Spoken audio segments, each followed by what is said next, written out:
হরে কৃষ্ণ। আমরা এর আগের দিন দেখেছিলাম অম্ন ঝুম্ন পিঠে খাওয়ার অপরাধে তাদের বাবা তাদেরকে গভীর জঙ্গলে ফেলে রেখে গেছিল। সেখানে তারা বাঘের কবলে পড়তে পড়তে বেঁচে গেছিল। এবার আমরা এর পরবর্তী অংশটুকু শুনব। তারা জঙ্গলের শেষ সীমায় যখন পৌঁছে গেল, তারপরেই দেখলো সামনেই একটা জলাশয়, এবং সেই জলাশয়ের পাড়ে বসেই কতগুলি মেয়ে তাদেরই বয়সী কি যেন পুজো করছে। তারা তাড়াতাড়ি তাদের কাছে গেল, কিন্তু যেই না তাদের কাছে গেল তারা, অমনি মেয়েগুলির পুজোর ঘটগুলি উল্টে পাল্টে পড়ে গেল। মেয়েগুলি তো ভয়ানক রেগে গেল।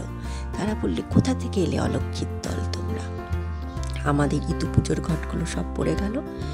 তখন তারা সব দুঃখের কথা তাদেরকে বলল। তখন সেই কথা শুনে মেয়েগুলির বড় দুঃখ হলো। তারা বলল, যাও তোমরাও আমাদের মতো ইতু পুজো করবে, এসো কি ওই জলাশয় থেকে স্নান করে। তখন অম্ন ঝুম্ন জলাশয়ে স্নান করতে গেল, কিন্তু অমনি জলাশয়ের সব জল শুকিয়ে গেল তাদের পা পড়তেই। তখন তারা আবার ছুটে মেয়েদের সামনে গেল। তখন মেয়েগুলি বলল, নাও এই যে ইতু পুজোর ঘটের দূর্বা নিয়ে জলাশয়ে ফেলো, দেখবে আবার জল হয়ে যাবে। তখন তারা তাই করলো। জলাশয়ে দূর্বা ফেলতেই আবার জল হয়ে গেল। তখন তারা স্নান করে আসলো আর মেয়েদের কথা মতো ইতুর পুজো করলো। পুজো শেষে মেয়েগুলি বলল যে, এবার তোমাদের মনের মতো বর চেয়ে নাও ইতু দেবীর কাছ থেকে। তখন তারা তাদের বাবার রাজা হওয়ার বর চাইল, এবং ইতুমা তাদেরকে প্রাণ ভরে আশীর্বাদ করল। এইবার মেয়েগুলি বলল, তোমরা এই ঘট মাথায় করে বাড়ির উদ্দেশ্যে রওনা হও। কিন্তু তারা তো পথ চেনে না, কি হবে এবার? তখন মেয়েরা বলল, ভয় পেও না, তোমরা পথে এগোতে থাকো, ইতুমাতাই তোমাদের পথ দেখিয়ে নিয়ে যাবে। সেই মতো মেয়েগুলি পথ চলতে লাগলো, এবং অনেক দিনের পথ চলার পর তারা এসে পৌঁছালো তাদের বাড়িতে। এইদিকে তো তাদের বাবা মা এখন রাজার মতো অবস্থা, বিশাল বাড়ি, অনেক ধন সম্পত্তির মালিক হয়েছে। কিন্তু মেয়ে দুটিকে বাড়িতে আসতে দেখেই তারা বলল, কিরে তোরা এখনো মরিসনি? তোদের বাঘে খায়নি? তখন মেয়েগুলি বলল যে, আমরা যদি মরতুম তাহলে তোমাদের আর রাজা হওয়া হতো না। ইতু পুজো করে আমরাই তো তোমাদের রাজা হওয়ার বর চাইল। তখন তাদের মা বাবা ঘরে তুললো খুব আনন্দের সঙ্গে, আর তাদের মাও তাদের মতো ইতু পুজো করতে লাগলো। তাদের তো খুব সুখেই সংসার চলছিল। এমন সময় একদিন মদ্রদেশের যুবরাজ অনেক লোক লস্কর নিয়ে সেই পথ দিয়ে যাচ্ছিল, এবং খুবই জল তৃষ্ণায় কাতর হয়ে পড়েছিলেন। বাড়ির সামনে অম্নকে দেখতে পেয়ে তার কাছে একটু জল খেতে চাইলেন যুবরাজ। তখন অম্ন ছুটে গিয়ে একটা ছোট ঘটি জল নিয়ে এসে রাজকুমারকে দিলেন। কিন্তু এত ছোট ঘটির জল দেখে রাজকুমার তো খুবই রেগে গেল, কিন্তু তবু কিছু বলল না। ভাবলো যেটুকুনি জল পাওয়া গেছে সেটুকুনি খেয়ে নেওয়া যাক। কিন্তু কি আশ্চর্যের ব্যাপার, তিনি জল খেয়েই যাচ্ছেন, কিন্তু সেই জল আর ফুরোয় না। তখন তার লোক লস্কর সবাই সেই জল পরিতৃপ্ত সহকারে খেল। তখন যুবরাজ অম্নকে খুব সুলক্ষণা মেয়ে ভেবে তার বাবার কাছে তার হাত চাইল যে, আমি এই মেয়েটিকে বিয়ে করতে চাই। তখন তার বাবা বলল, আমার আরেকটি মেয়ে আছে, শুধু তো একে বিয়ে করলে হবে না। তখন যুবরাজ বলল, আমার সঙ্গে কোটাল পুত্র আছে, আপনি তার সঙ্গে আপনার দ্বিতীয় মেয়েটির বিয়ে দিতে পারেন। ব্রাহ্মণ দেখলো এই সুযোগ, তিনি আর দেরি না করে সেই দিনই গোধূলি লগ্নে দুই মেয়ের সঙ্গে কোটাল পুত্র আর মদ্র যুবরাজের বিয়ে দিয়ে দিলেন। এবার পরের দিন তাদের মা জিজ্ঞাসা করলো, তোমরা কি খেয়ে শ্বশুরবাড়ি যাবে? অম্ন বলল, আমি এখন রাজার ঘরের বউ, আমি মাগুর মাছের ঝোল দিয়ে ভাত খেয়ে তবে হাতির পিঠে করে শ্বশুরবাড়ি যাব স্বামীর সঙ্গে।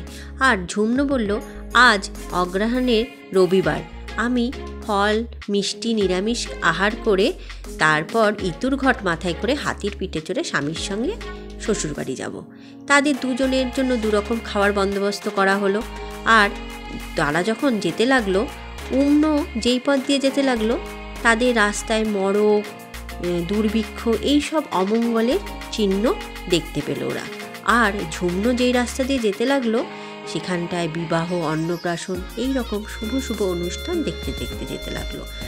উম্ন যখন রাজবাড়িতে গিয়ে পৌঁছলো, রাজবাড়ির সিংহ দরজাটা হঠাৎ হুড়মুড় করে ভেঙে পড়ল। রানীমা তো বউ বরণ করতে এসে রেগে মেগে আগুন, বউকে অনেক বকাঝকা করে ঘরে তুলল। ওদিকে ঝুমনো যখন শ্বশুরবাড়ি পৌঁছলো, কোটাল পুত্রের মা বৌমাকে বরণ করতে এসে দেখে ওমা তাদের লোহার গরাদগুলো সব সোনার হয়ে গেছে। তিনি তো মহা খুশি, ঝুমনোকে খুব আদর করে কোলে কোলে ঘরে তুলল। এদিকে ঝুমনো আসার পর থেকে কোটাল পুত্রদের খুবই বাড়বাড়ন্ত, তাদের চারিদিক থেকেই শুধু আয় উন্নতি হতেই থাকছে। সারা রাজ্যে খবর রটে গেল যে কোটাল পুত্র একজন খুবই সুলক্ষণা মেয়েকে বিয়ে করে এনেছে। এদিক দিয়ে উম্ন আসার পর থেকে রাজকুমারের আর সেই আগের অবস্থা নেই, তাদের প্রায় ভিখারির অবস্থায় এসে দাঁড়িয়েছে। তখন রাজকুমার তো এইসবের জন্য উম্নকেই দায়ী হিসাবে মনে করলো। যুবরাজ একটা জল্লাদকে ডেকে বলল এই মুহূর্তে উম্নকে নিয়ে গিয়ে কেটে ফেলে তার রক্ত এনে দেখাতে। জল্লাদ উম্নরানীকে শ্মশানে নিয়ে গিয়ে ছেড়ে দিল এবং একটি শিয়ালকে কেটে তার রক্ত যুবরাজকে দেখালো। এদিকে উম্নরানী কাঁদতে কাঁদতে তার বোনের বাড়ি গিয়ে উঠল। তখন ঝুমনো বুঝতে পারল ইতুমার অপমান করাতেই আজ উম্নর এই অবস্থা। তখন সে আবার ইতুমার পুজো করতে উম্নকে বলল এবং উম্নকে সবার থেকে লুকিয়ে রাখলো, এমনকি তার স্বামী কোটাল পুত্রের কাছ থেকেও। এবার এদিকে ইতুমা আবার উম্নরানীর ওপর প্রসন্ন হয়ে যুবরাজের সব দিক থেকে আয় উন্নতি ঘটতে লাগালেন এবং একদিন স্বপ্নে যুবরাজকে দেখা দিয়ে বললেন উম্নরানীকে যত তাড়াতাড়ি সম্ভব তার বাড়িতে ফিরিয়ে আনতে।